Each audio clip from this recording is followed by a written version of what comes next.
आज महान दिवस है।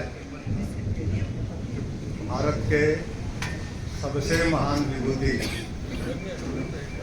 डॉक्टर भीमराव अम्बेडकर साहब की जयंती के अवसर पर हम सभी यहाँ इकट्ठे हैं और इस अवसर पर जन स्वराज की ओर से एक गोष्ठी का भी आयोजन किया है और गोष्ठी का विषय अभी अनिल जी ने आपको बताया भी कि वर्तमान संदर्भ में डॉक्टर भीमराव अंबेडकर की विचारों की जो चुनौतियां थी उस पर हम लोग को ध्यान केंद्रित करना है।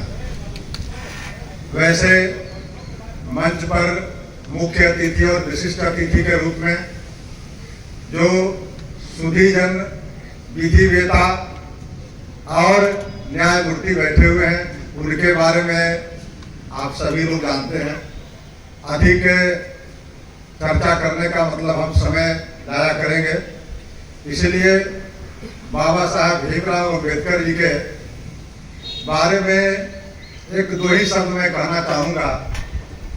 एक तो मैं ये कहना चाहूँगा कि उनकी तुलना में कभी कभी लोगों के बीच में जाता हूँ, उस समय के समकालीन थे बाबू जगजीवन राम जी और दोनों मंत्रिमंडल थे, सदस्य थे, दोनों दलित थे और दोनों भारत के विभूति थे। लेकिन आज दोनों धरती पर नहीं है। दोनों का मूल्यांकन समय और समाज ने कर लिया कि आज एक कहाँ खड़े हैं और दूसरे कहाँ खड़े हैं, यानी दो विचारधारा हो गई, दो स्कूल ऑफ थॉट हो गया। आज अम्बेडकर साहब की जयंती हजारों और लाखों नहीं करोड़ों जगह मनाई जा रही है और यही नहीं, यहाँ से 7 समुंदर पार तक। और वही बगल में बाबू जगजीवन राम जी आरा के चंदवा के रहने वाले थे। अगर उनके परिवार के सदस्य नहीं होते तो उनके समाधि पर एगो फूल चढ़ाने वाले लोग भी नहीं मिले। मैं शिकायत नहीं कर रहा हूँ, मैं जस्ट एक समीक्षात्मक टिप्पणी दे रहा हूँ कि बाबा साहेब ने जो काम किया, सिर्फ एक बात का उन्हें मलाल रह गया था। इस समय पूना पैक्ट हुआ था, वो चाहते थे कि दलितों को राजनीति में हिस्सेदारी प्रतिनिधित्व मिले, लेकिन यह कभी नहीं चाहते थे कि सवर्णों के सहयोग से दलितों को एम्पावरमेंट हो।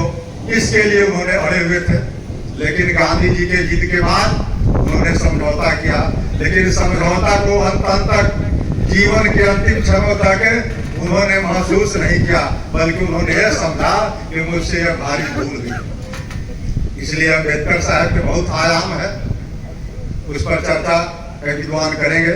लेकिन मैं